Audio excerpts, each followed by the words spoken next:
Vamos a... ¿Han visto si pasa o no pasa el slide? ¿Pasa? Sí pasó, doctor. Ya. Muy bien, entonces hoy vamos a empezar con farmacología del sistema gastrointestinal, que lo hemos dividido en dos partes, ¿ya? 1 y 2. Entonces, hoy y mañana yo creo que nos va a tomar la parte 1 y ya para el día jueves hacemos la parte 2. Entonces, eso quiero que tomen en cuenta, por favor, porque son dos partes en las cuales se divide este tema. Bien, entonces, como siempre, los objetivos, ¿no? Que esto va a estar subido para ustedes en el material que yo les suba. Están todo lo que ustedes deben saber una vez que se concluyan las actividades de aprendizaje teóricas y prácticas del tema de digestivo, ¿ya? Bien, vamos a definir algunos términos. En primer lugar, ¿qué es la enfermedad acidopéptica? Se considera un grupo de desórdenes con erosión o ulceración de la mucosa del aparato digestivo que incluye a la enfermedad por reflujo gastroesofágico, a las úlceras gástricas y duodenales, a la dispepsia no ulcerosa y las gastritis relacionadas con el estrés, ¿ya? Esto siempre les recalco a mis estudiantes, es de que cuando hablamos de estrés y úlceras por estrés, generalmente nos referimos al estrés de tipo físico, que se da en pacientes generalmente que están hospitalizados, que tienen una o más patologías, ¿ya? Antiemético, claramente el nombre, una droga que reduce o suprime las náuseas y o los vómitos. La enfermedad por reflujo gastroesofágico es un cuadro inflamatorio e irritante del esófago en la parte baja, ojo, el tercio distal del esófago, justamente el que está adherido o a continuación o en relación con el cardias, ¿no? Entonces es un cuadro inflamatorio irritante del esófago en su tercio distal producido por el reflujo de ácido con sensación de quemazón o pirosis. Esto es lo que normalmente en el lenguaje popular se denomina acidez, ¿no es cierto? Y la pirosis o acidez afecta tanto a personas jóvenes como también a personas adultas. El problema con la enfermedad por reflujo gastroesofágico, si nosotros nos vamos a pensar anatómica e histológicamente, la mucosa del esófago no está hecha para soportar el ácido, o sea, el contenido ácido del estómago, que tiene un pH que varía entre 1.5 o 1,5 y 3. Por lo tanto, esto induce a daño esofágico que cuando el reflujo no es tratado puede llevar a cambios metaplásicos o displásicos en las células de la mucosa del esófago y dar lugar a un esófago de Barrett y a cáncer, ¿no? La gastroparesia es una parálisis de la musculatura gástrica y probablemente de otras áreas del aparato digestivo debido a daño de los nervios o del propio músculo, que es común en pacientes diabéticos con afección de la parte neurológica y en la enfermedad de Parkinson, ¿ya? Entonces, estos pacientes tienen una parálisis del estómago y el estómago no llega a vaciarse, ni tampoco a cumplir su función de mezcla, ¿no? Porque para su función de mezcla tiene que moverse, ¿no?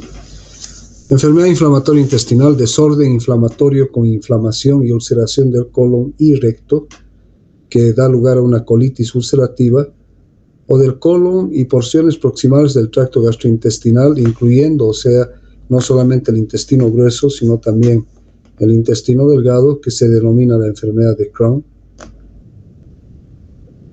El síndrome de intestino irritable, por sus siglas en inglés IBS, o sea, Irritable Bowel Syndrome, es una enfermedad de origen desconocido que se caracteriza por episodios de incomodidad abdominal y de la función intestinal.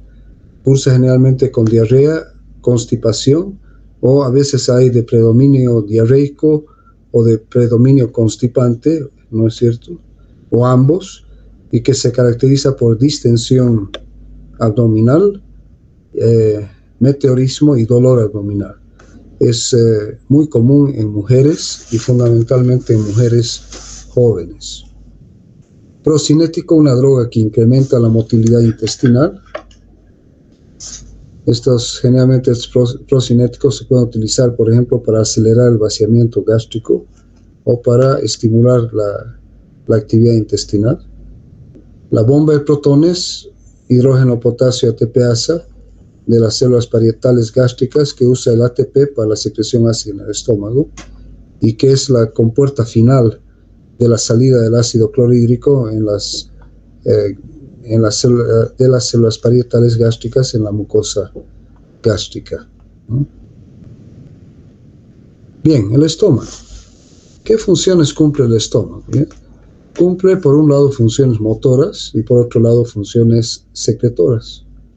Dentro de las funciones motoras está de almacenaje del alimento, mezcla del alimento y vaciado del estómago, ¿no? Entonces, nosotros ingerimos alimentos, llegan a esta bolsa que es el estómago, donde se almacenan por periodos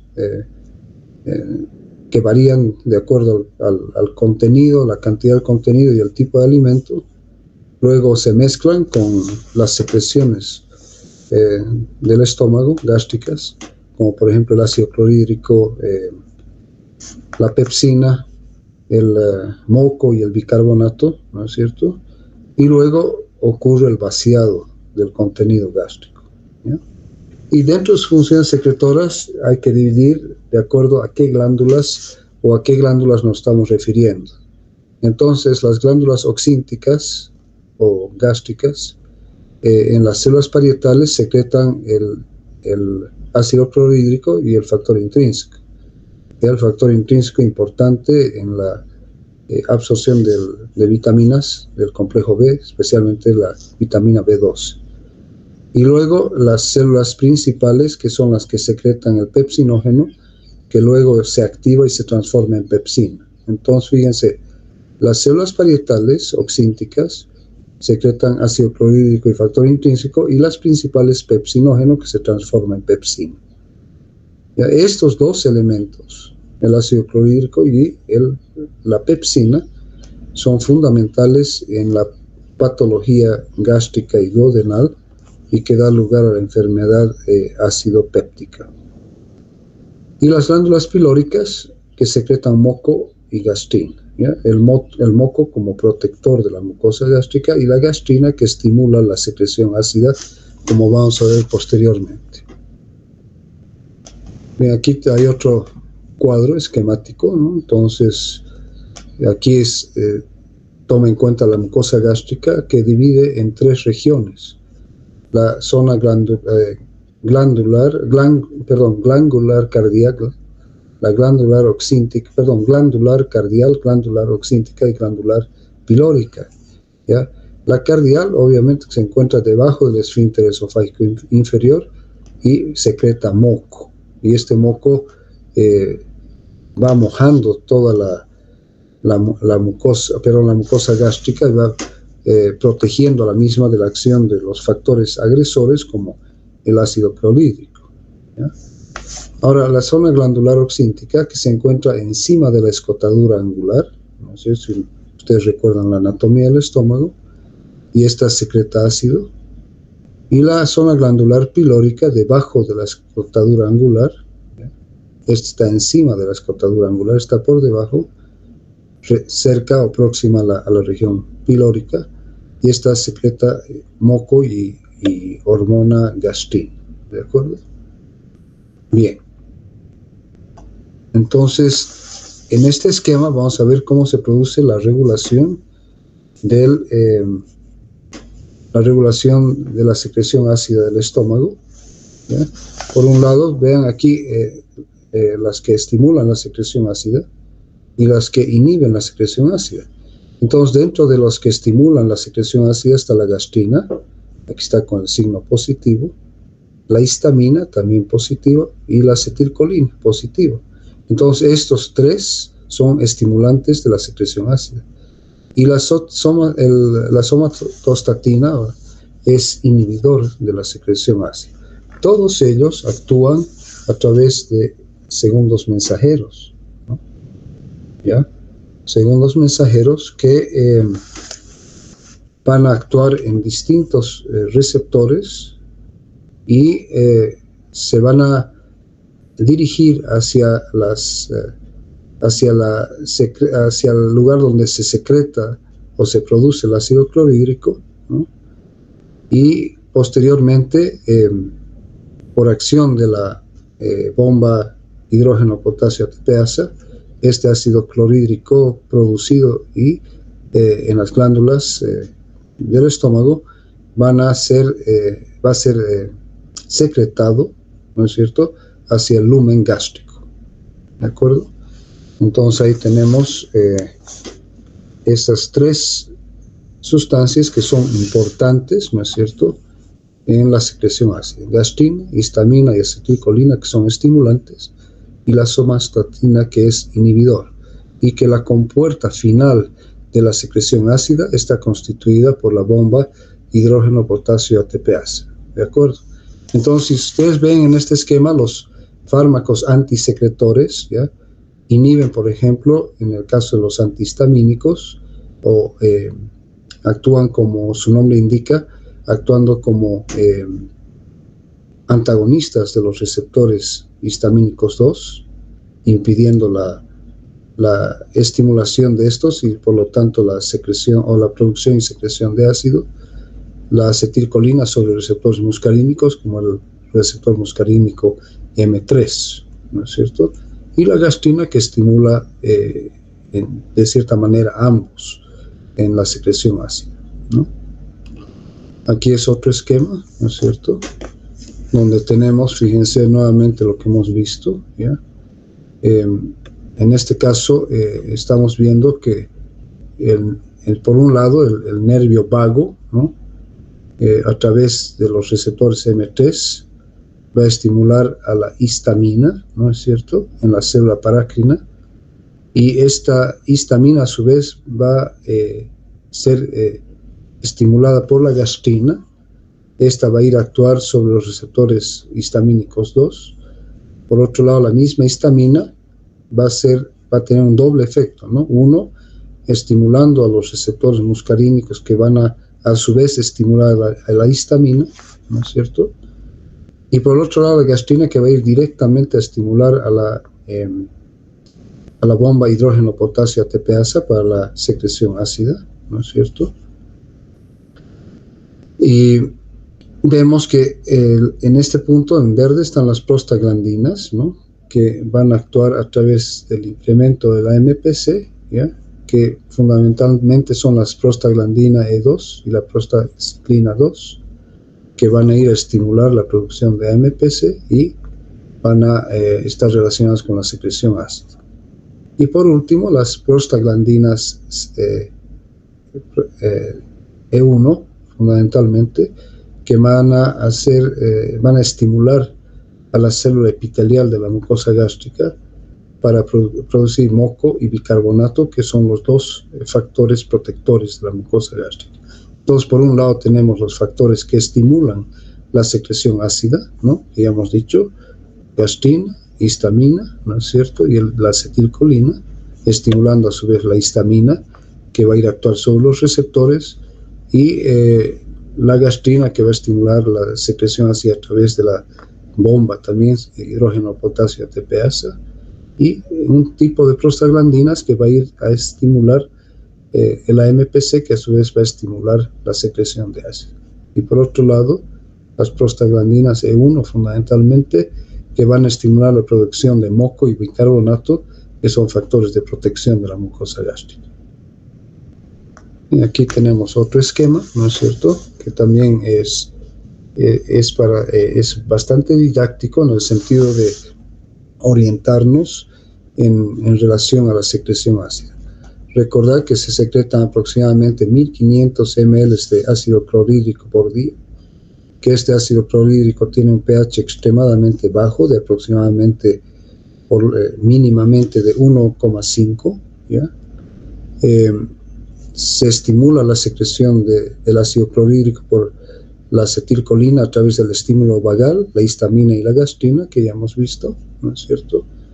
Y es inhibida la secreción de ácido, que esto es nuevo en este slide, que es a través de la secretina en el duodeno, el péptido inhibidor gástrico, conocido como GIP, en el duodeno y yeyuno, y ya habíamos hablado de la somatostatina en la mucosa gastrointestinal, ¿ya? Entonces, que esto quede claro para ustedes, ¿no es cierto? ¿Ya? Y aquí tenemos la formación y la secreción del ácido gástrico, que está constituido por por eso que se llama la bomba de hidrógeno, potasio, ATPasa, ¿no es cierto?, donde se secretan los hidrogeniones que se juntan con el cloro y forman el ácido clorhídrico, ¿no es cierto? Entonces, estimulados por la acetilcolina, la histamina y la gastrina, inhibidos por la secretina del duodeno, por el péptido inhibidor gástrico GIP en el duodeno y yeyuno, y por la somatostatina en la mucosa gástrica, ¿ya? Bien. Elementos a ser tomados en cuenta que son importantes, ¿no? Recordar que el ácido gástrico y la pepsina normalmente no producen daño o síntomas de enfermedad acidopéptica. El estómago está protegido por la defensa de la mucosa, relacionados con la producción a nivel local de prostaglandinas y óxido nítrico. Aquí me explico. Las prostaglandinas van a estimular la secreción de moco y bicarbonato, y el óxido nítrico va a estar relacionado con la circulación sanguínea a nivel de la pared y de la mucosa gástrica. Es decir, que la circulación sanguínea también o la perfusión, si quieren ustedes, sanguínea de la mucosa y del estómago en general, es otro elemento citoprotector. Entonces nos quedamos con tres elementos que son protectores: el moco, el bicarbonato y el óxido nítrico a través de la circulación sanguínea, ¿ya? Bien, la prevención y tratamiento de los trastornos relacionados con el ácido se logran ya sea disminuyendo la acidez, que viene a ser un factor agresor, y mejorando la defensa de la mucosa, ¿ya? Pero es muy importante la disminución de la acidez, o sea, la inhibición de la secreción ácida, ¿no es cierto? Pero también importante mejorar la defensa de la mucosa. Y aquí es un punto importante: la presencia de la bacteria Helicobacter pylori, un bacilo gram negativo, o una bacteria tipo bacilar gram negativo multiflagelada en la capa de moco, que está presente en el 90 al 95% de las úlceras duodenales y en un 60 a 70% de las úlceras gástricas, hace necesaria que deba ser erradicado con el uso de antimicrobianos, ¿ya? Entonces recordemos estas cifras: 90 a 95% de las úlceras duodenales y un 60 a un 70% de las úlceras gástricas tienen la presencia de Helicobacter pylori, que es un factor fundamental en la enfermedad ulcerosa, ¿no es cierto? O sea, la úlcera péptica, ¿no? O úlcera acidopéptica. Más de la mitad de la población mundial está infectada con Helicobacter pylori, y en los países pobres llega a un 80-90%. Quiere decir de que la población en países como el nuestro, o si quieren países en vías de desarrollo, está infectada en 80-90%. Generalmente la infección se produce en la niñez. Las causas de infección es el contacto directo con otras personas dentro de la misma familia que ya tienen la infección por el Helicobacter pylori. Bien, la falla en las barreras de contención del ácido del estómago al esófago lleva a la enfermedad por reflujo gastroesofágico, y hace necesario su tratamiento mediante la disminución de la acidez gástrica, mejorando el tono del esfínter esofágico y estimulando la motilidad esofágica, ¿ya? Esto, en general, esta enfermedad se produce por una insuficiencia del esfínter esofágico inferior, que lleva al reflujo de ácido hacia el tercio distal de la mucosa esofágica, provocando esta enfermedad que se conoce con el nombre de enfermedad por reflujo gastroesofágico. ¿Ya? Bien, también habíamos dicho, ¿no?, que las células parietales son estimuladas por gastrina. Esta gastrina actúa sobre los receptores de la gastrina CCKB, ¿ya?, por la acetilcolina, que actúa sobre los receptores M3, y por la histamina, que actúa sobre los receptores H2. Y ya hemos dicho que el ácido es secretado a través de la membrana celular canalicular, a través de una bomba que se conoce con el nombre de la bomba de hidrógeno potasio ATPase, y este ácido sale hacia el lumen gástrico, ¿no? Ahora, la gastrina, que es secretada por las células G antrales en respuesta a la presencia de péptidos de la dieta a nivel intraluminal del estómago, actúa directamente en las células parietales y también estimula la liberación de histamina de las células enterocromafinas. Entonces, la gastrina es fundamental en la secreción de ácido, uno por su efecto directo sobre las células parietales y por su efecto sobre las células enterocromafinas. Y ya hemos visto en el cuadrito que el nervio vago estimula a las neuronas postganglionares del sistema nervioso entérico para liberar acetilcolina, que también actúa en las células parietales y en las células enterocromafinas a través de la gastrina. En el antro, la liberación del péptido liberador de gastrina de las neuronas postganglionares incrementa directamente la liberación de gastrina y puede llevar a cuadros que se conocen o se denominan como hipergastrinemia. ¿Ya? Bien,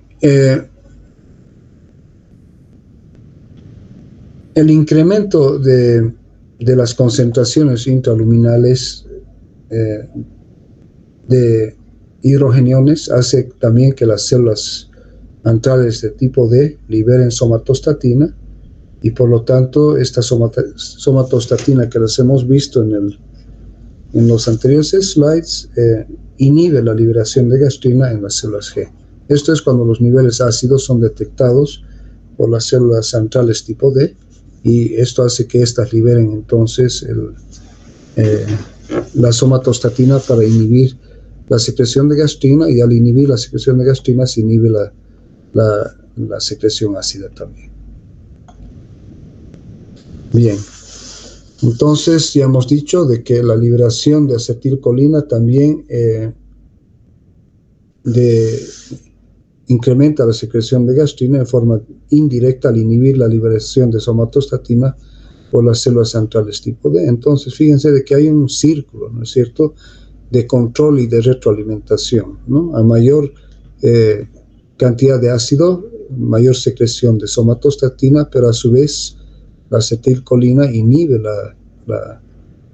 la liberación de somatostatina por las células centrales de tipo D.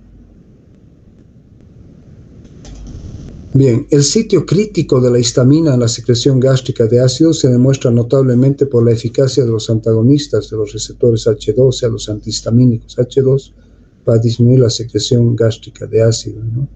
Entonces dice que estos antihistamínicos H2 disminuyen la secreción ácida un 60 o un 70%, ¿no? Y recordar nuevamente y recalcar que la gastrina, que elaboran las células G antrales, es el inductor más potente de la secreción de ácido. Eso lo hemos visto en los gráficos y en los slides anteriores. Múltiples vías estimulan la liberación de gastrina e incluyen activación por el sistema nervioso central, la distensión local producida por la presencia de alimentos y componentes químicos del contenido gástrico. Es decir, el alimento es fundamental como un estimulante o el botón que activa la liberación de gastrina para producir la secreción ácida que es necesaria en el proceso de digestión de los alimentos. Hemos visto que la gastrina también estimula la secreción de ácido porque induce la liberación de histamina por las células enterocromáfinas, y también tiene una acción menor, un efecto directo sobre las células parietales. Eso hemos visto, y si volvemos un poquito a esto, hemos visto en este slide, ¿no es cierto?, los efectos de la histamina, de la gastrina, que estimula directamente, ¿no?, la secreción ácida, pero también a través de las células paracrinas, donde el nervio vago estimula la actividad de los receptores M3, que a su vez llevan a la producción de histamina, y esta histamina va a ir a actuar sobre los receptores H2 de las células parietales, incrementando la MPC y produciendo la secreción de ácido, ¿no? Bien.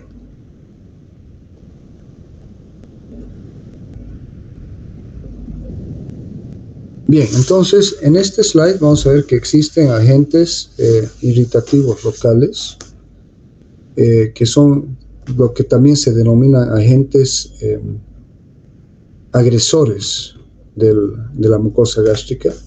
Entre estos está la secreción de ácido gástrica, la infección por Helicobacter pylori, los ácidos biliares que van a actuar sobre el duodeno, la secreción de enzimas proteolíticas como la pepsina, y la presencia de productos químicos exógenos, AINES, y también alimentos que son irritantes o inflamatorios, como por decir condimentos o alimentos muy condimentados, o alcohol, ¿no es cierto?, el mismo tabaco.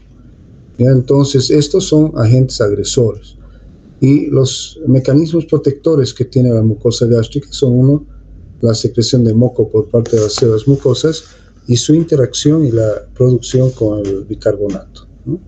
Entonces, moco y bicarbonato, protectores de la mucosa gástrica, con el tercer elemento que hemos dicho, que es la circulación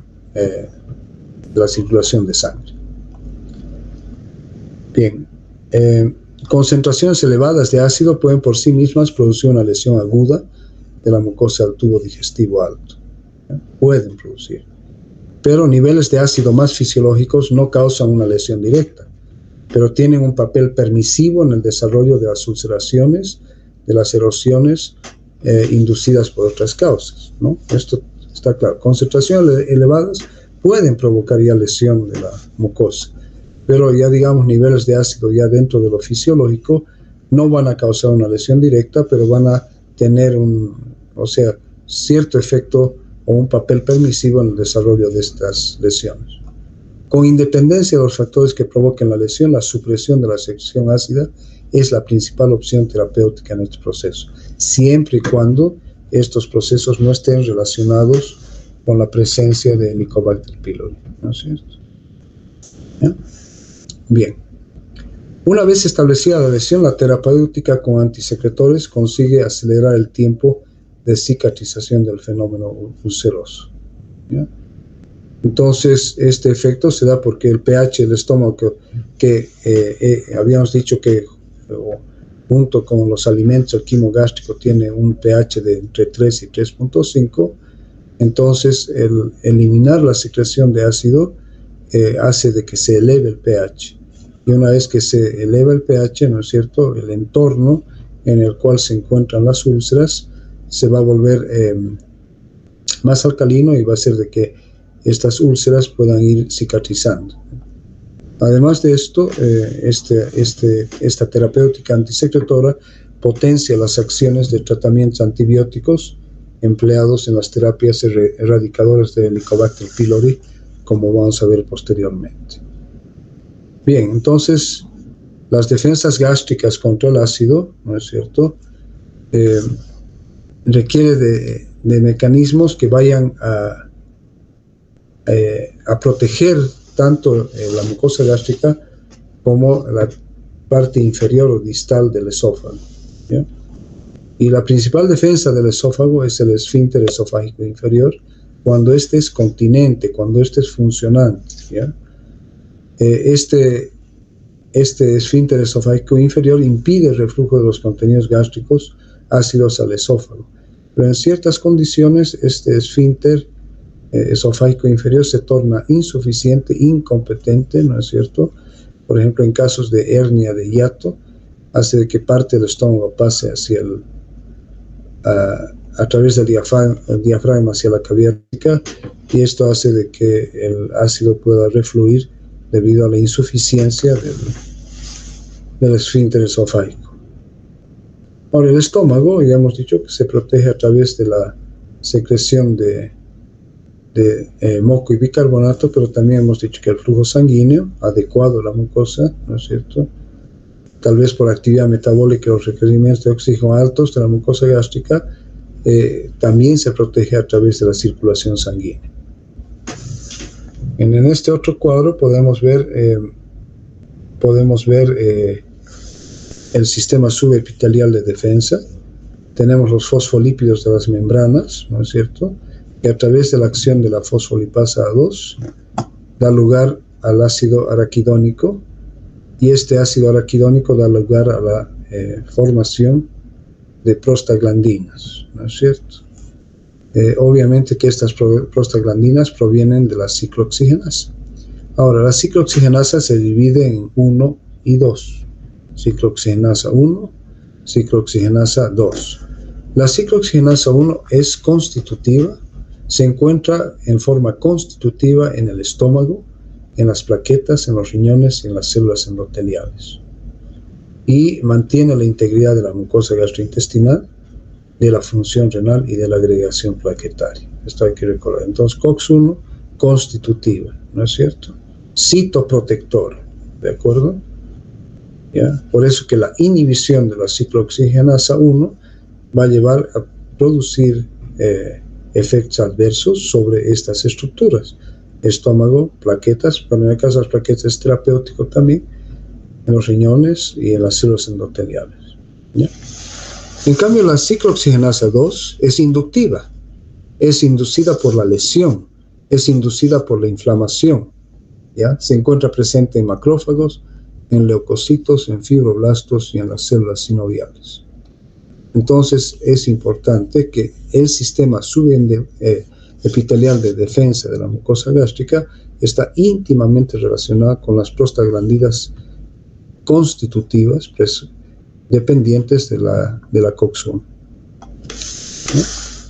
Y entonces, factores de defensa, como ya habíamos recalcado, el bicarbonato, la capa de moco, el flujo sanguíneo mucoso, las prostaglandinas que a su vez estimulan la producción de bicarbonato y moco, y factores de crecimiento, ¿no es cierto? Aquí añadimos entonces como mecanismos de defensa a los factores de crecimiento. Y los factores agresores, hoy en día es muy importante considerarlo como en los primeros lugares al Helicobacter pylori, al ácido clorhídrico, a la pepsina, al uso de sustancias externas como AINES, a los ácidos biliares, a la isquemia e hipoxia, porque hemos dicho que el flujo sanguíneo mucoso es importante como protector de la mucosa gástrica, otras sustancias como el tabaco y el alcohol. ¿Ya? Entonces es lógico pensar que cuando los factores agresores se incrementan o los factores defensores disminuyen, esto va a dar lugar al daño de la mucosa, llevando a erosiones y ulceraciones. Yo creo que eso está muy claro para que ustedes entiendan lo que hemos estado hablando. ¿Ya? Bien, entonces una defensa fundamental es la secreción de una capa de moco que protege las células epiteliales del estómago. Este moco gástrico es soluble cuando se secreta, pero rápidamente se transforma en un gel insoluble que recubre toda la superficie de la mucosa gástrica y retarda la difusión de iones y previene el daño a la mucosa mediante macromoléculas como la pepsina o el ácido clorhídrico. ¿Ya? Esta producción de moco es estimulada por prostaglandinas E2 e I2 y también inhiben directamente la secreción ácida de secreción gástrica de ácido por las células parietales. Entonces este moco cumple una doble función. Una, de formar una capa, ¿no es cierto?, de gel insoluble que protege a la mucosa, y el otro que inhibe la secreción de ácido por las células parietales. Este sistema, cuando se mantiene íntegro, es extremadamente eficaz en evitar el daño a la mucosa gástrica. La somatostatina, que es producida por las células D antrales, también inhibe la secreción de ácido, porque hemos visto a través de su efecto sobre la histamina, sobre la gastrina. Entonces, cuando el pH luminal gástrico es bajo, ¿no?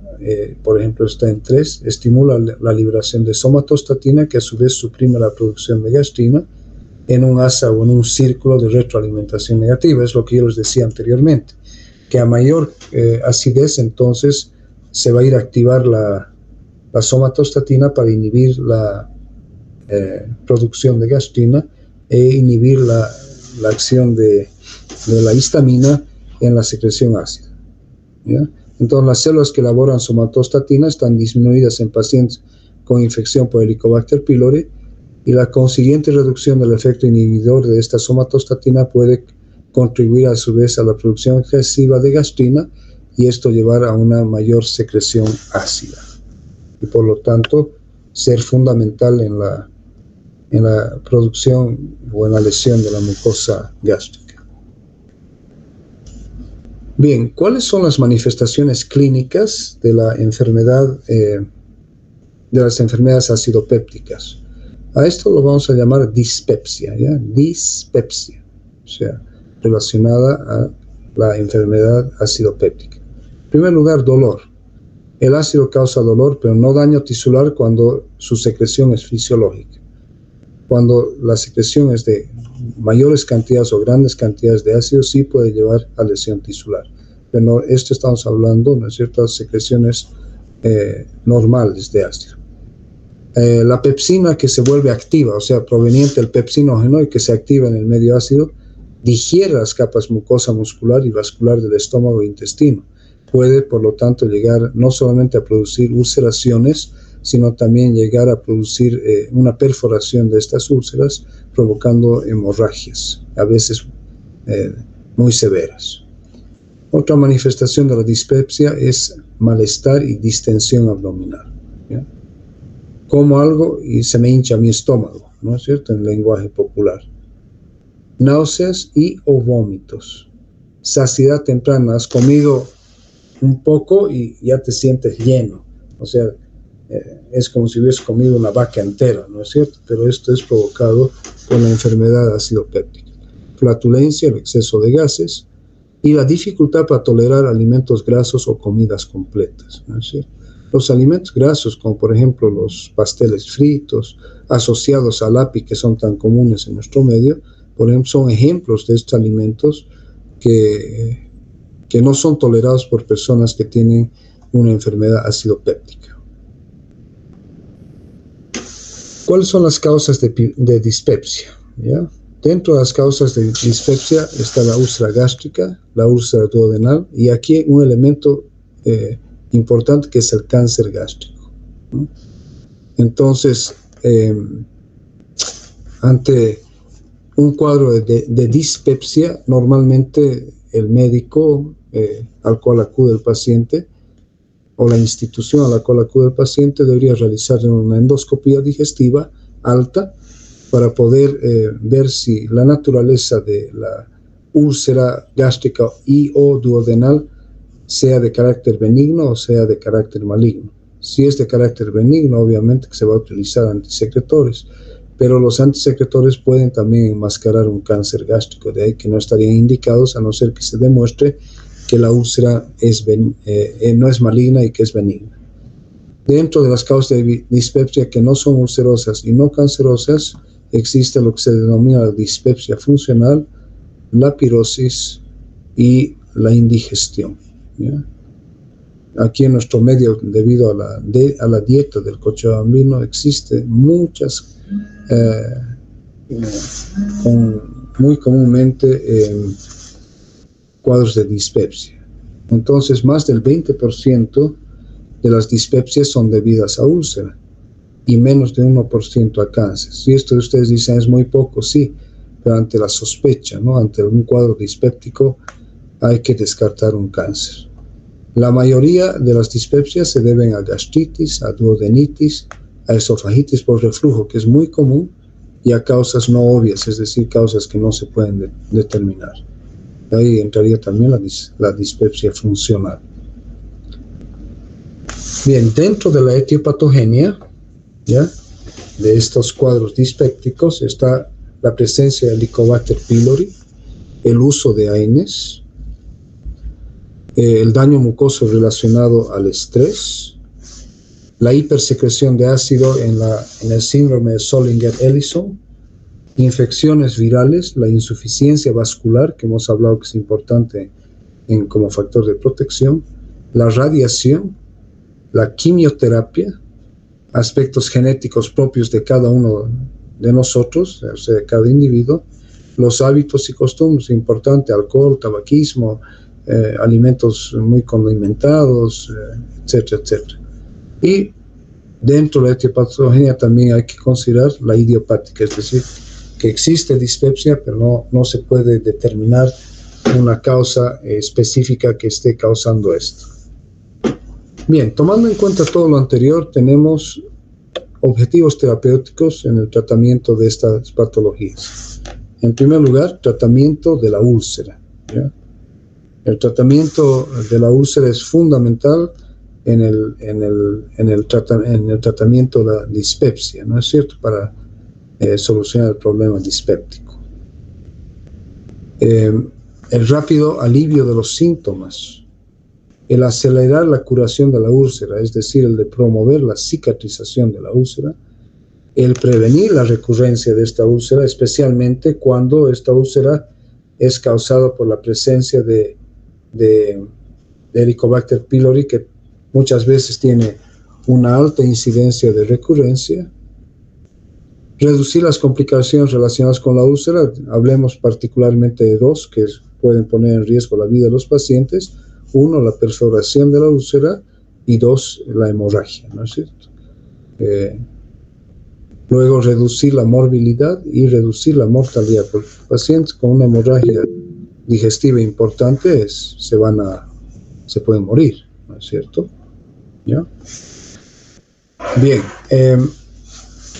aquí tenemos otro slide, ¿no es cierto? Dentro de este slide podemos ver los objetivos del tratamiento, los que hemos dicho que es uno, dentro de esta remisión de los síntomas, la curación o cicatrización de las erosiones e impedir la recidiva de estas.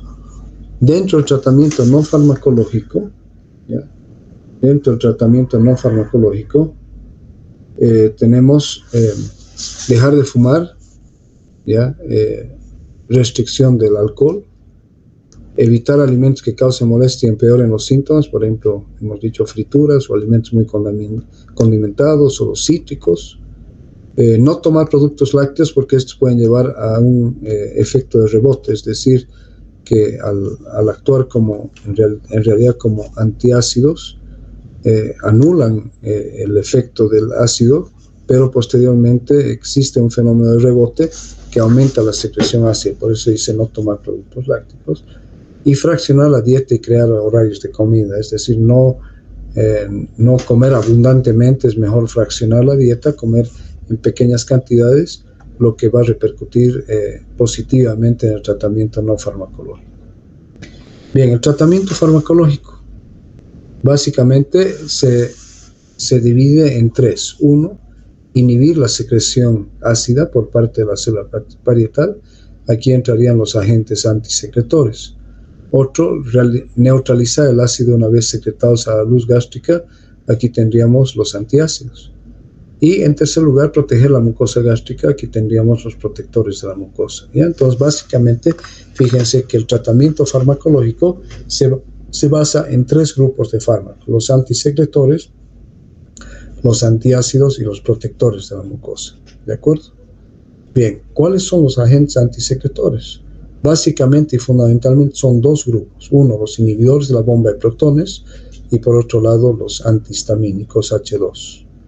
Podríamos incluir aquí un grupo de fármacos que tienen más interés académico, que son antimuscarínicos, como es el caso de los receptores NR3, como es el caso de la pirenzepina y la telenzepina, que más que todo tienen interés desde el punto de vista académico y que clínicamente prácticamente no se los utiliza. Dentro de los antiácidos, los compuestos de magnesio, de hidróxido de magnesio, de óxido de magnesio y el silicato de magnesio, ¿ya?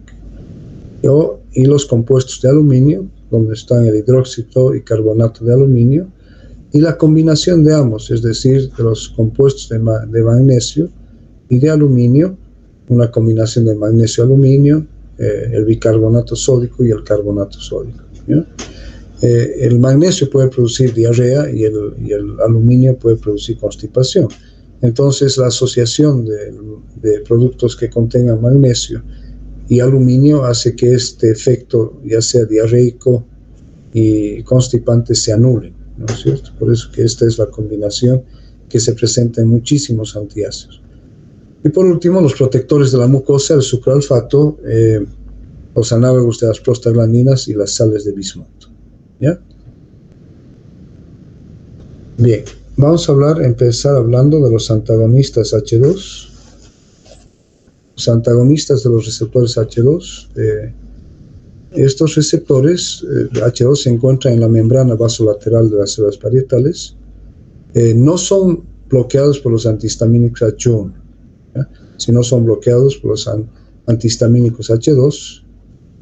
Y se pueden encontrar también estos receptores en el músculo liso bronquial y vascular y en los linfocitos T. Pero fundamentalmente estamos hablando de que estos receptores H2 se encuentran en la mucosa gástrica. Entonces aquí vemos dónde actúan los antagonistas H2, como su nombre indica, son antagonistas de los receptores H2. ¿Ya? Y habíamos visto en los esquemas anteriores, ¿no es cierto?, que la histamina estimula a estos receptores y hace de que se secrete ácido, ¿no es cierto? Entonces, estos antagonistas, al bloquear el receptor H2, impide que la histamina los active y produzca ácido. Por lo tanto, al bloquearlo no se produce ácido, ¿ya? Bien. Los antagonistas de los receptores 2 fueron los primeros medicamentos eficaces para el tratamiento de la enfermedad acidopéptica hace ya muchísimos años, ¿ya? Produjeron un cambio radical en el enfoque terapéutico del tratamiento de las úlceras acidopépticas, fundamentalmente, porque por primera vez se tenía fármacos que inhibían la secreción ácida, lo que no había ocurrido antes, ¿no es cierto? Estos fármacos tienen antecedentes de eficacia, ¿no es cierto?, en el tratamiento de la enfermedad acidopéptica, pero también se ha comprobado su seguridad, lo que hace de que en la mayor parte de los países donde se comercializan, estos son dispensados sin prescripción médica, ¿no? La pena es que, a pesar de esto, y fundamentalmente en nuestro medio, los inhibidores de la bomba de protones están reemplazando a los antagonistas de los receptores H2 en la práctica clínica.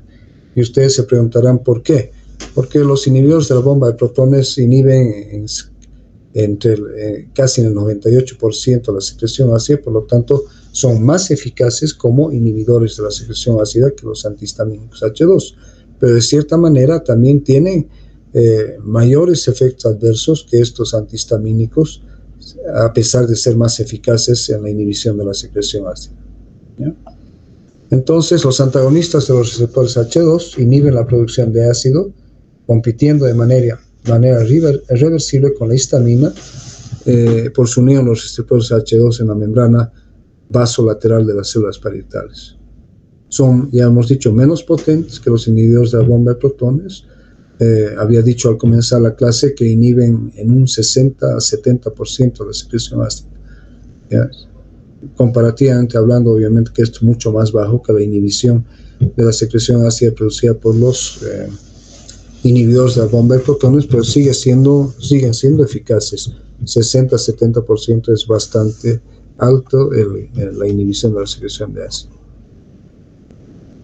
Otra cosa que tomar en cuenta es que los antagonistas de los receptores H2 inhiben de manera predominante la secreción basal del ácido, ¿ya? Lo que explica su eficacia para suprimir la secreción nocturna de ácido y favorecer la cicatrización de las úlceras, ¿ya?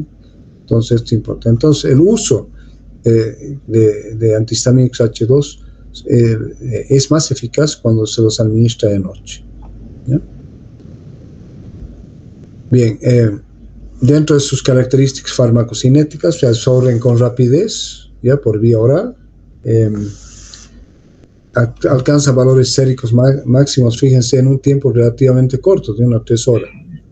Y con la administración intravenosa se obtienen casi de inmediato concentraciones terapéuticas y se conservan durante 4 a 5 horas en el caso de la cimetidina, 6 a 8 en el caso de la ranitidina y 10 a 12 en el caso de la famotidina. Hay un micrófono abierto, por favor, ciérrenlo.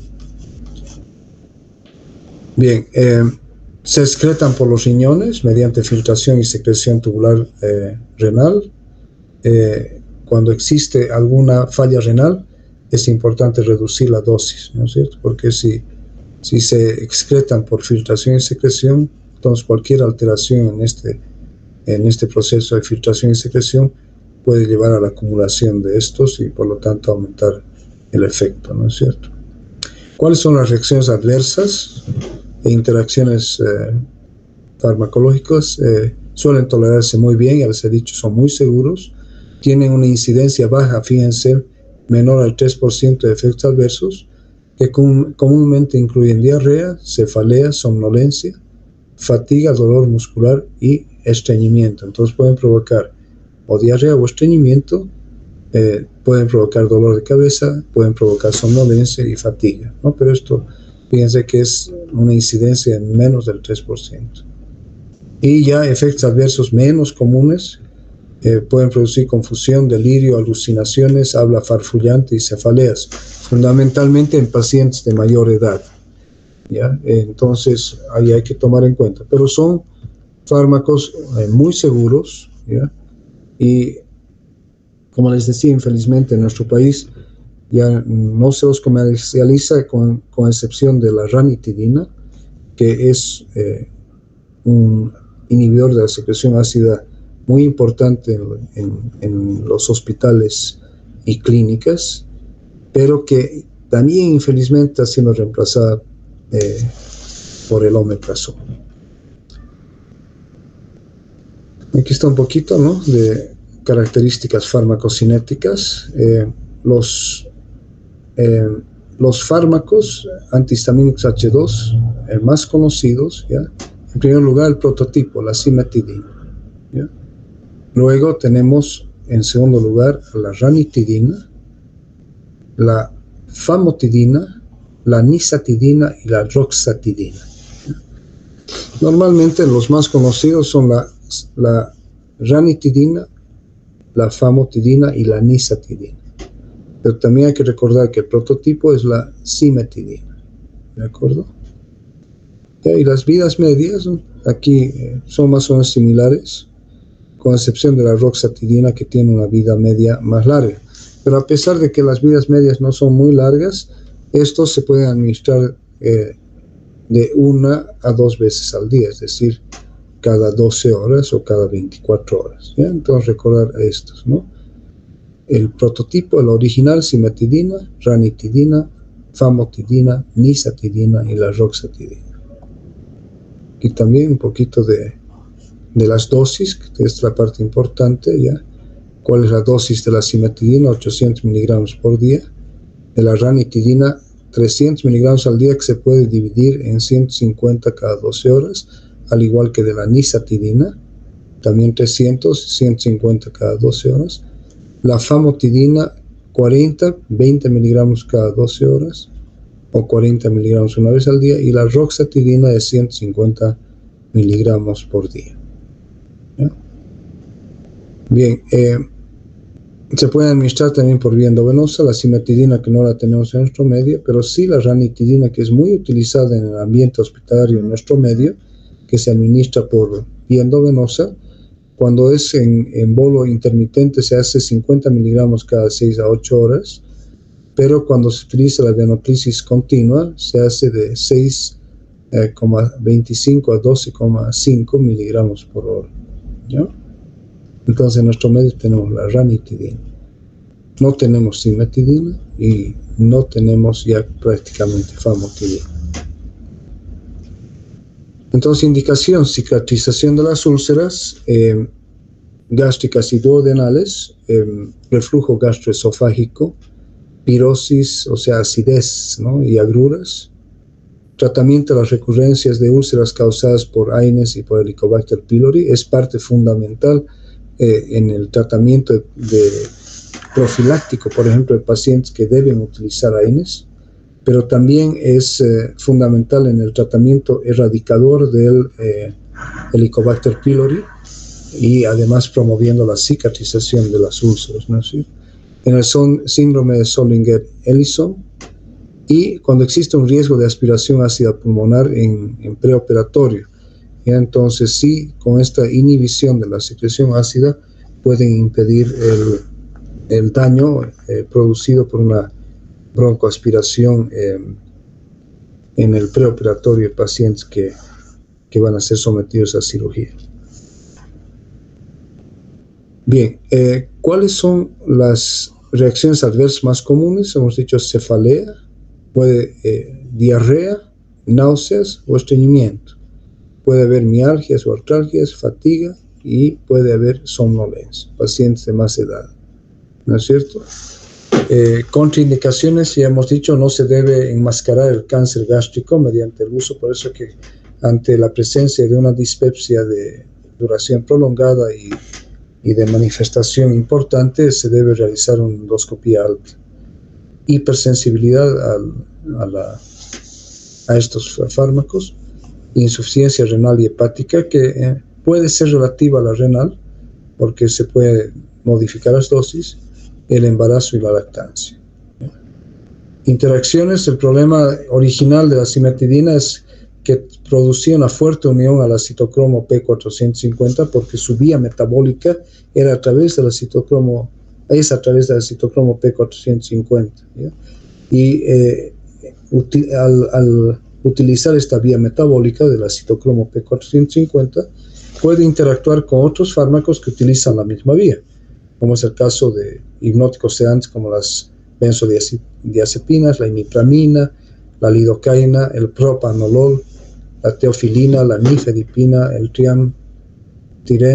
triamtireno, el fenobarbital, la fenitoína. Entonces, y hay más, ¿no es cierto? Entonces, el riesgo mayor de interacción se da con la cimetidina, no así con la ranitidina, tampoco con la famotidina, ni con la nisatidina, ni la roxetidina, ¿ya?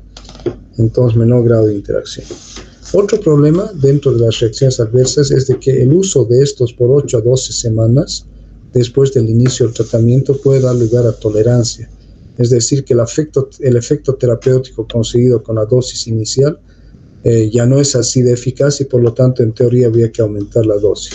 En algunos estudios y en alguna bibliografía van a encontrar que inclusive ya a partir del tercer día se produce cierto grado de tolerancia, pero lo más común es que la tolerancia se desarrolle con 8 a 12 semanas, después de 8 a 12 semanas de tratamiento.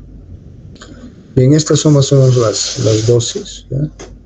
La ranitidina, 300 miligramos al día, o puede ser 150 2 veces al día. La famotidina, 40 miligramos por día, o 20 miligramos cada 12 horas. La cimetidina, 800 miligramos por día, o 402 veces al día. La nisatidina, 300. Fíjense que la ranitidina y la nisatidina tienen la misma dosis, o 150 2 veces al día. La roxatidina, 150 miligramos por día, o 75 miligramos 2 veces al día. Y la ebrotidina, que no la habíamos visto aquí, no la habíamos mencionado, es similar al de la cimetidina, 800 miligramos por día o 400 miligramos 2 veces al día. Insisto, aquí los más utilizados a nivel mundial, si ustedes quieren, son la ranitidina, la famotidina y la nisatidina, y la roxatidina y la ebrotidina son más nuevos, pero que también son utilizados, ¿no? Estos para producir su efecto de cicatrización de las úlceras es de 6 a 8 semanas aproximadamente, o sea, la administración continua, diaria, durante 6 a 8 semanas. Bien, ya hemos hablado de la tolerancia, ¿no es cierto? Aquí lo que yo les decía, la tolerancia puede desarrollarse en el transcurso de 3 días de iniciar el tratamiento, ¿no? Y ser resistente al incremento de dosis. Hemos visto que la tolerancia en el anterior slide se da con tiempos más prolongados, ¿ya? Bien, la disminución de la sensibilidad al fármaco suele resultar del efecto de la hipergastrinemia secundaria a la estimulación de liberación de histamina por las células enterocromafines. Es decir, que como efecto de la disminución de la secreción ácida de un 60 a 70%, se produce una estimulación, una sobreestimulación en la secreción de histamina que lleva a hipergastrinemia. Y este anularía el efecto del antisecretor de estos fármacos, ¿ya? Y también recordar que cuando se suspenda cualquiera de los medicamentos antisecretores puede ocurrir incrementos de rebote de la acidez gástrica que tal vez indican cambios en la función y justifican una disminución gradual del fármaco o la sustitución por alternativas, por ejemplo, utilizar antiácidos para combatir la hipersecreción ácida en pacientes que tienen riesgos, por ejemplo, de hemorragias, ¿no? Bien, el otro grupo de antisecretores están los inhibidores de la bomba de protones, ¿ya? Los inhibidores de la bomba hidrógeno-potasio ATPasa, conocidos en conjunto como inhibidores de la bomba de protones, ¿ya? Este grupo de fármacos está formado por fármacos que poseen un núcleo estructural común, el 2-piridil-metil-sulfini-benzimidazol, y con diferentes grupos sustituyentes dependiendo de cada uno de ellos. Dentro de estos, el más conocido, el prototipo, el omeprazol, el esomeprazol, el lansoprazol, el pantoprazol y el rabeprazol. Todos ellos tienen el mismo mecanismo de acción, es decir, son inhibidores de la bomba hidrógeno-potasio ATPasa, ¿no es cierto? Inhiben la secreción de ácido en un 98%, ¿no es cierto? Bien, aquí tenemos, ¿no?, los mismos. Ya hemos dicho que inhiben a la bomba hidrógeno-potasio ATPasa, disminuyen la producción de ácido, hemos dicho hasta en casi un 98%. Una característica es de ellos que ellos ingresan al organismo como profármacos y que una vez que alcanzan el medio ácido se tornan activos, ¿ya? Producen una unión irreversible a la bomba de hidrógeno-potasio ATPasa, ¿ya? La vida media de los fármacos, del fármaco original como tal, es muy corta, pero la vida media ya de los metabolitos activos es de 24 a 48 horas. Esto hace posible de que estos fármacos se puedan administrar 1 o 2 veces al día, ¿no? Y cómo se revierte o cómo se termina su acción farmacológica una vez que se sintetizan nuevas bombas hidrógeno-potasio ATPasa, ¿ya? Entonces, estos son estos fármacos. Bien. Otra característica es que la inhibición de la secreción ácida por estos fármacos es dosis dependiente, ¿ya? Esto hace de que en dosis más altas la inhibición de la secreción ácida es mayor. Inhibe la secreción ácida basal y la inducida por cualquier clase de estímulo, incluyendo la comida. Esas son dos características muy importantes. O sea, inhiben la secreción basal y a la vez inhiben también inhiben la secreción basal y también aquella producida por cualquier estímulo, incluyendo la comida. Al inhibir la secreción ácida, también inhiben el volumen de secreción de pepsinógeno y debido a que el pH se incrementa, entonces impiden la activación del pepsinógeno y su transformación en pepsina. Entonces, fíjense que están inhibiendo la secreción ácida, pero también están inactivando de cierta manera la transformación del pepsinógeno en pepsina. Otra característica importante es que poseen la capacidad de inhibir el crecimiento del Helicobacter pylori in vitro, ¿ya? En la administración in vivo solo consigue erradicar el 10 al 15% de los casos. Ojo, que cuidado que de aquí se lleven un mensaje equivocado. O sea, la erradicación del Helicobacter pylori se hace mediante la administración de un inhibidor de la secreción ácida, ¿ya? Inhibidor de la bomba de protones, pero asociada al uso de antibióticos, ¿ya? Y las terapias más eficaces para la erradicación de Helicobacter pylori comprenden justamente el uso de un antisecretor junto a 2 antibióticos, mínimamente a veces hasta 4 antibióticos, ¿ya? Entonces eso hay que tomar en cuenta. Si se administra solo el inhibidor de la secreción ácida, tipo inhibidor de la bomba de protones, solo se va a conseguir erradicar el 10 al 15% de los casos, pero ya asociados a antibióticos va variando entre el 80, 85, 90, 95% de tasa de erradicación, ¿ya? Bien, entonces, dentro de la erradicación de Helicobacter pylori, lo que yo estaba diciendo, generalmente se utiliza un antisecretor, inhibidor de la bomba de protones, pero puede ser también un antihistamínico H2, junto con antibióticos como la claritromicina, ¿no? O también junto a antibióticos como la amoxicilina.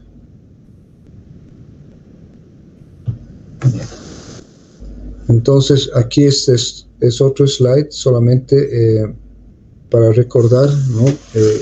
Cuáles son las sustancias que estimulan la secreción ácida y la compuerta final, ¿no es cierto?, de salida, la bomba hidrógeno-potasio ATPasa, que justamente es inhibida por este tipo de fármacos, ¿no es cierto? Entonces, aquí fíjense, ¿no? Histamina, prostaglandina E2, la acetilcolina y la gastrina, que todos ellos estimulan la secreción de ácido a través de sus efectos en las proteinsinasas. Indicaciones de estos fármacos: reflujo gastroesofágico, ¿ya? Reflujo gastroesofágico, pirosis o lo que se llama acidez, ¿no?, entre comillas. En nuestro medio la pirosis la conoce más como acidez o agruras en otros lugares.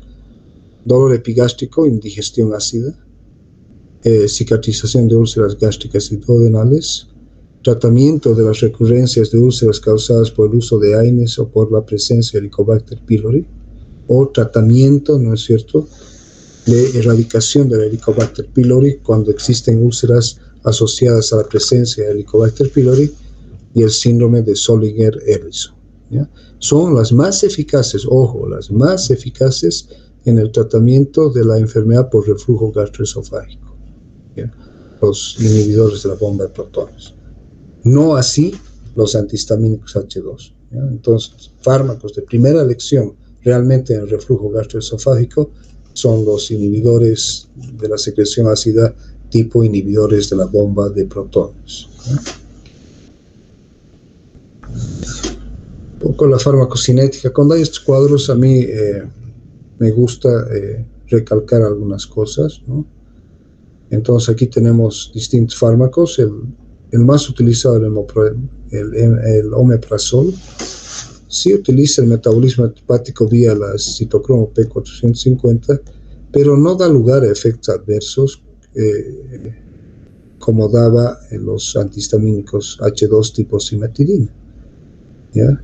El esomeprazol también utiliza esta vía. El lansoprazol ya utiliza la vía de la CYP3A4, el pantoprazol la vía de la CYP2C19 y el rabeprazol la vía de la CYP3A5.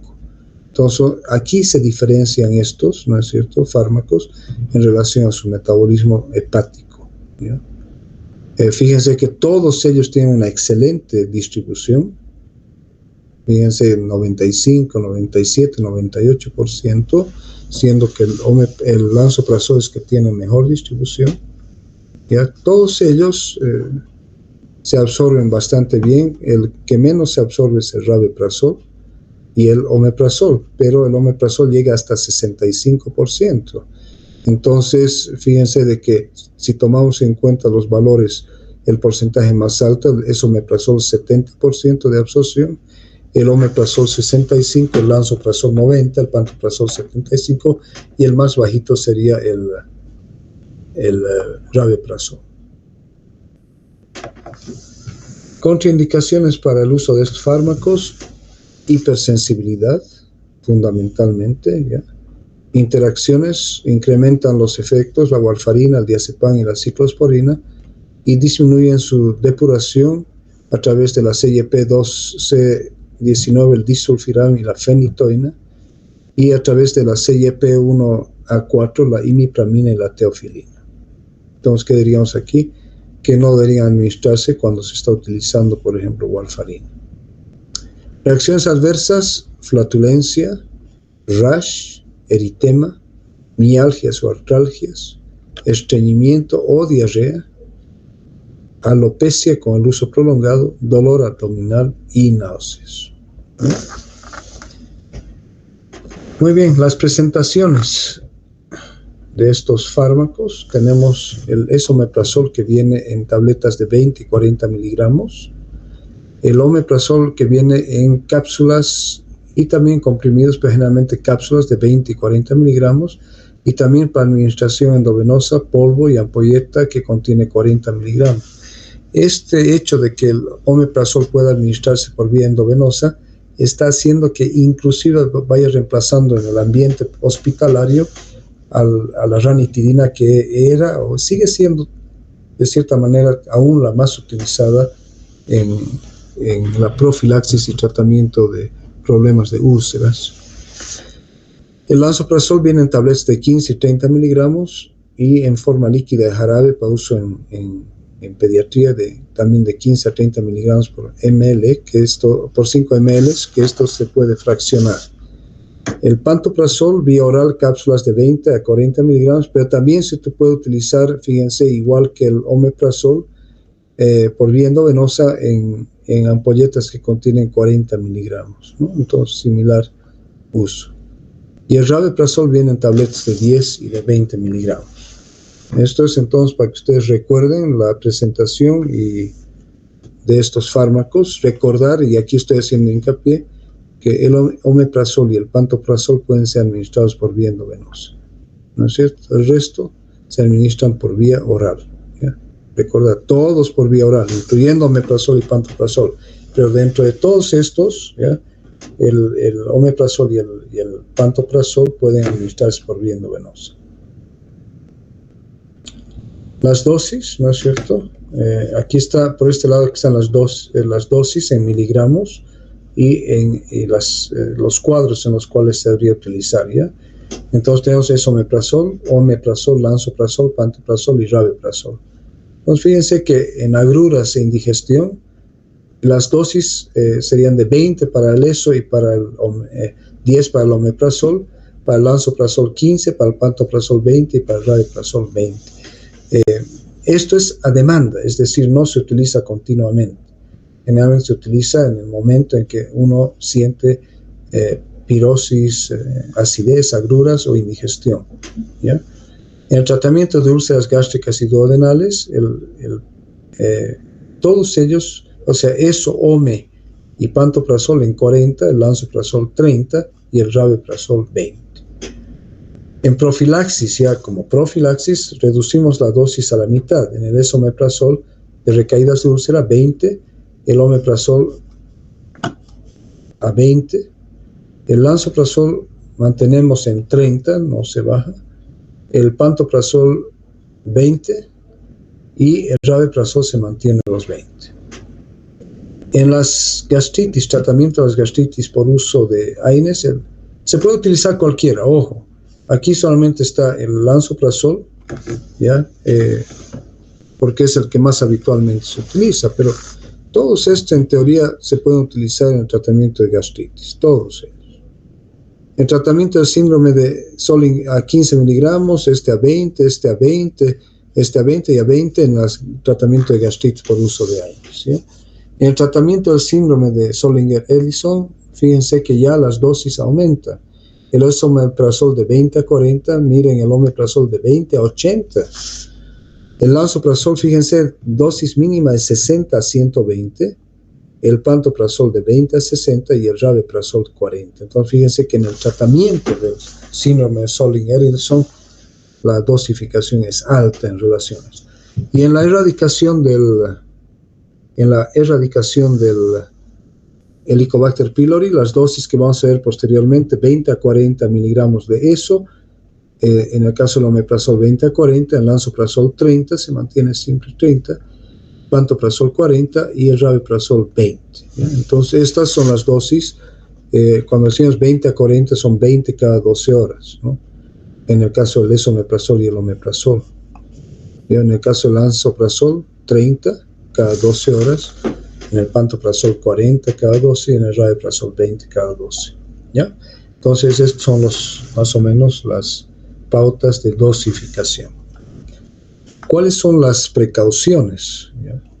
Deben usarse con cautela en pacientes con enfermedad hepática, porque hemos dicho que se metaboliza a nivel hepática, en el embarazo y en la lactancia. Entonces, en el caso del embarazo y la lactancia, solamente utilizar en caso absolutamente necesario. Recordar nuevamente que pueden enmascarar los síntomas de cáncer gástrico, por lo tanto, lo primero que se debe hacer es descartar la malignidad gástrica mediante una endoscopía alta y biopsia que permita un diagnóstico certero y descartar una lesión maligna. También hemos dicho que puede afectar el factor intrínseco, ¿ya? Que el factor intrínseco funciona en un medio ácido y estos fármacos hemos dicho que inhiben la secreción ácida hasta un 98%, pueden dar anemias relacionadas al déficit de absorción de vitamina B12. Y administrarlos de preferencia en ayunas para mejorar su absorción, su biodisponibilidad y su efecto sobre un mayor número de bombas activas. Este es otro punto importante, ¿ya? Ellos inactivan a las bombas activas de hidrógeno, potasio, ATPase, ¿no? ¿Sí? Las inactivan en forma irreversible, ¿ya? Bien, entonces eso sería lo que tenemos que hablar de los inhibidores de la secreción ácida. Vamos a hablar un poco más porque todavía tenemos unos minutos. Tomar en cuenta la hipergastrinemia, ¿ya? La hipergastrinemia es más frecuente y más grave con inhibidores de la bomba de protones que con antagonistas del receptor H2 y que se presenta en el 5 a 10% de enfermos a los que se administra omeprazol por tiempo prolongado.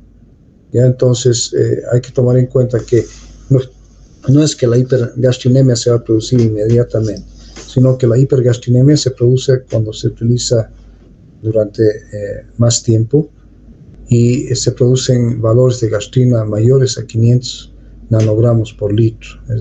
Y este aumento en la gastrina hace que se aumente la secreción de ácido con sus problemas de corriente, ¿ya?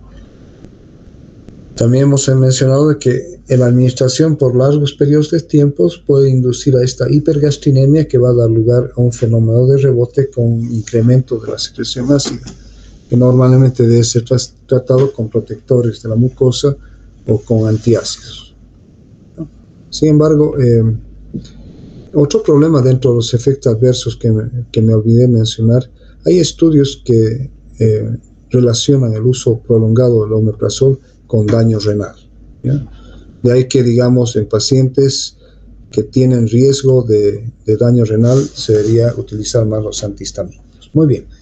Protectores de la mucosa gástrica, ¿ya? Estos son los fármacos que van a mejorar o van a proteger a la mucosa gástrica por distintos mecanismos. En este slide vemos lo que habíamos visto hace un rato, ¿no es cierto? Que el sistema subepitelial de la defensa de la mucosa gástrica está íntimamente relacionada a las prostaglandinas constitutivas, ¿no es cierto? Aquellas que estimulan la secreción de moco y bicarbonato y además mejoran el riego de la mucosa gastrointestinal, ¿ya? Entonces aquí están aquellos fármacos relacionados con la COX-1, que es la constitutiva, ¿no es cierto? Y que actúan sobre la COX-2 al inactivar en forma no selectiva pueden inactivar a la COX-1 y dar lugar a efectos adversos a nivel del estómago, como dando lugar a úlceras, a gastritis o una nefropatía relacionada al uso de antiinflamatorios, ¿ya? Bien, los agentes citoprotectores entonces, ¿ya? Son aquellos fármacos que, como su nombre indica, van a estimular la producción de moco y bicarbonato, por un lado, ¿ya? Como son los análogos de las prostaglandinas, ¿ya? Son inferiores en cuanto a su eficacia a los inhibidores de la secreción ácida, ¿no? Tanto para el control de la sintomatología dolorosa que acompaña los procesos ácido-péptidos, ¿ya? Haciendo de que estos protectores de la mucosa ya no tengan tanta importancia en la mayor parte de los cuadros ulcerosos que requieren de tratamiento como tal. Sí son muy eficaces como profilácticos, ¿no? El desarrollo de úlceras o de gastritis relacionadas, por ejemplo, al uso de AINES en pacientes que requieren utilizar antiinflamatorios no esteroideos en cuadros reumatológicos, artríticos, crónicos, ¿no? Bien, entonces los agonistas de las prostaglandinas, ¿ya? Que se conoce con el nombre de agonía, es decir, que simulan el término agonistas de las prostaglandinas, quiere decir que tienen efectos similares al efecto de estas prostaglandinas citoprotectoras que estimulan la secreción de moco y bicarbonato, incrementando el pH, ¿no es cierto?, del gástrico hasta 7, ¿ya? O en algunos casos incrementándolo, alejándolo del pH 2 ácido del estómago. Hemos dicho que el ácido clorhídrico tiene 1.5, ¿no es cierto? Entonces, lo que hacen estos es proteger, ¿no? La mucosa gástrica a través de la secreción de moco y bicarbonato.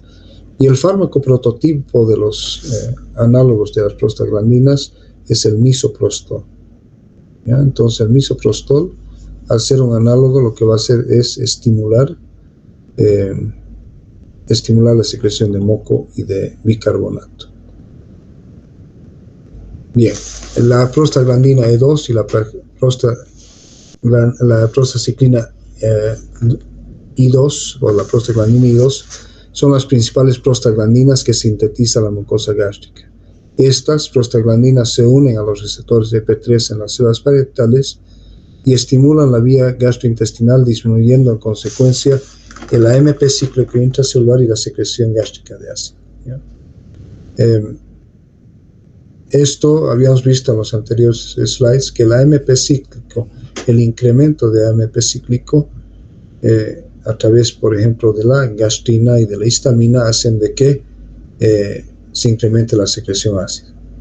Esta prostaglandina E2 también puede prevenir la lesión gástrica por efectos citoprotectores que incluyen la estimulación de la secreción de moco y bicarbonato y un aumento del flujo sanguíneo de la mucosa, ¿ya? Por eso habíamos dicho, estas prostaglandinas son citoprotectoras. Por lo tanto, los análogos de estas, como el misoprostol, van a incrementar entonces los factores de protección, como son la secreción de moco, bicarbonato y el aumento del flujo sanguíneo, ¿ya? Los AINES, ya les había mostrado, no selectivos, inhiben tanto a la COX-1 como a la COX-2. Y al inhibir a la COX-1, que es constitutiva, disminuyen la formación de prostaglandinas, ¿no es cierto?, a través de la inhibición de la ciclooxigenasa 1. Entonces, al no producirse, ¿no es cierto?, estas prostaglandinas citoprotectoras, no va a haber secreción de moco, no va a haber secreción de bicarbonato y también no va a haber un flujo sanguíneo o un incremento del flujo sanguíneo de citoprotector.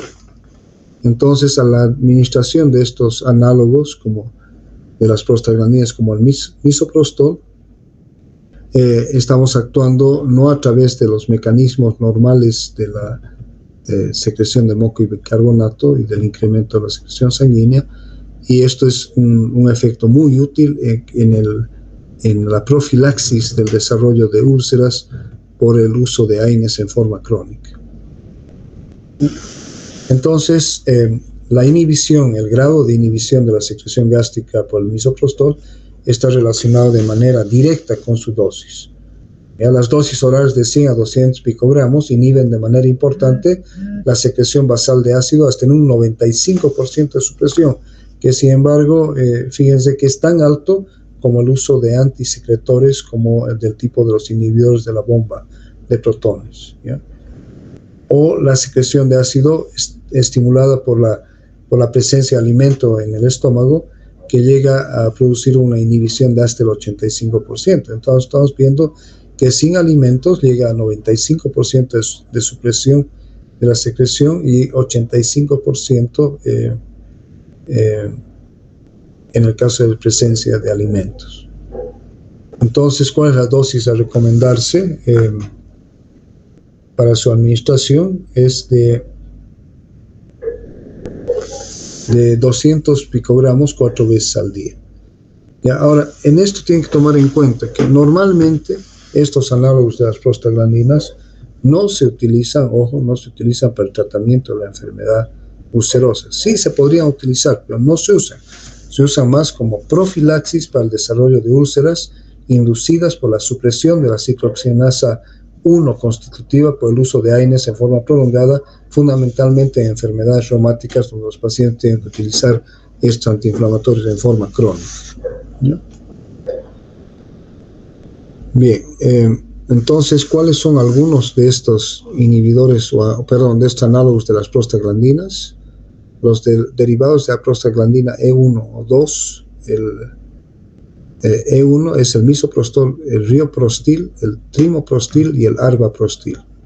Y los derivados de la prostaglandina 2 son el emprostil, ¿ya? Entonces, de ahí de estos, el más conocido es el misoprostol. ¿Qué hacen? Estimulan la secreción de moco y bicarbonato y mejoran el flujo sanguíneo, ¿ya? Su absorción es rápida y sufren metabolismo en primer paso, ¿ya? Entonces, recordar estos análogos de las prostaglandinas: misoprostol, rioprostil, trimoprostil, arbaprostil, y la prostaglandina E2 el emprostil, ¿ya?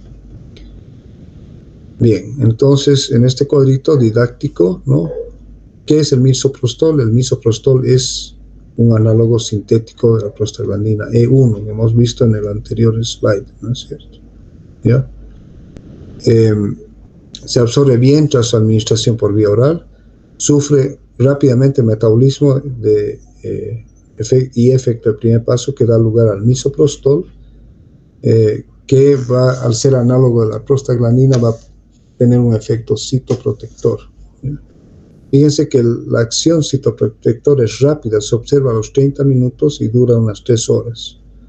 ¿Ya? La vida de eliminación de 20 a 40 minutos y se une a las proteínas plasmáticas en un 80%. Se excreta principalmente por vía renal. La presencia de comida en el estómago, así como su administración conjunta con antiácidos, reduce significativamente su absorción. De ahí que se prefiere administrarlo por lo menos 1 hora antes de los alimentos, ¿ya? Entonces se administra de 100 a 200 nanogramos o picogramos para reducir la secreción ácida basal. Presenta una gran eficacia farmacológica en la prevención de úlceras, fundamentalmente aquellas inducidas por AINES. Bien. Puede provocar diarrea, dolor abdominal, pero sus efectos, y daño renal en algunos casos. ¿Ya? Entonces aquí vemos nuevamente otro cuadrito, ¿ya? El misoprostol, ¿ya? E1 y E2 disminuye la adenosiclasa, disminuye el AMP cíclico. Al disminuir esto, disminuye el ácido clorhídrico. Al disminuir el ácido clorhídrico, disminuye la activación del plasminógeno del pepsinógeno en pepsina. Y a nivel de las mucosas aumenta la secreción de moco y de bicarbonato y aumenta el flujo sanguíneo, ¿no es cierto? Entonces, principal aplicación terapéutica en la profilaxis de la gastropatía por AINES, ¿ya? Por lo tanto, su efecto protector, ¿no es cierto?, es muy importante, especialmente dicho en la profilaxis del tratamiento con AINES, pero también en ciertos casos en otros agentes que son agresivos o agresores de la mucosa gástrica. ¿Ya? Entonces, recuerden nuevamente, aumentan la producción de moco y bicarbonato y mejoran el flujo de la sanguíneo en la mucosa. Entonces, indicaciones con coadministración con AINES, profilaxis de la formación de úlceras por AINES y tratamiento de úlceras gástricas y duodenales que yo había mencionado, ¿ya? Pero normalmente no los usamos tanto como tratamiento de las úlceras gástricas y duodenales. Efectos adversos son contracciones del aparato digestivo, dolor tipo cólico, contracciones de la musculatura uterina, lo que hace de que estén contraindicados en el embarazo, porque pueden provocar abortos espontáneos debido a su efecto contráctil sobre la mucosa uterina. Es más, uno de los usos que se le da es como inductores de los abortos, ¿no? Se administran por vía oral, en ese caso, y también por vía intravaginal, lo que induce a un aumento de la contractibilidad del útero y a la inducción de un aborto, que en casos que van contra la legalidad, ingresan a los hospitales como aborto espontáneo en curso, siendo que ha sido inducido por el uso de misoprostol, ¿no? Entonces, reacciones adversas, ¿no? Diarrea, náuseas, cefalea, flatulencia, dispepsia, mareo, y hemos dicho estreñimiento y trastornos ginecológicos que hemos dicho que pueden llevar al aborto. Interacciones no tienen ninguna de relevancia, ¿ya? La presentación del misoprostol, frascos de 28 tabletas con 200 microgramos de misoprostol. Aquí vemos el nombre comercial más conocido, que es el Cytotec. En profilaxis, 400 microgramos por día. En el tratamiento de la úlcera se doblaría la dosis a 800. Sin embargo, su uso es normalmente como profiláctico, por lo tanto las dosis serían de 400 miligramos por día, ¿no? Bien, aquí vamos a quedar hasta el día de mañana, ¿ya? Con lo cual mañana concluiríamos con este tema y el día jueves hablaríamos de otras patologías del aparato digestivo. Bien, si tienen alguna pregunta, me la hacen, y si no, bueno, nos veríamos el día de mañana nuevamente en el mismo horario, ¿no? A las 6 de la tarde. ¿Hay alguna pregunta o todo ha quedado bastante claro? Doctor, entonces mañana a las 6 de la tarde, porque en el Classroom puso 8. No, todo vamos a hacer, estos 3 días los vamos a hacer a las 6 de la tarde. Hicimos el anterior miércoles a las 8 de la mañana justamente porque era el feriado y yo quería que ustedes disfruten de su feriado. Pero mañana lo hacemos nomás a las 6 de la tarde, ¿ya? Está bien, doctor, gracias. Ya, muy bien. Entonces nos vemos hasta mañana, ¿ya? Muchas gracias. Chao, chao.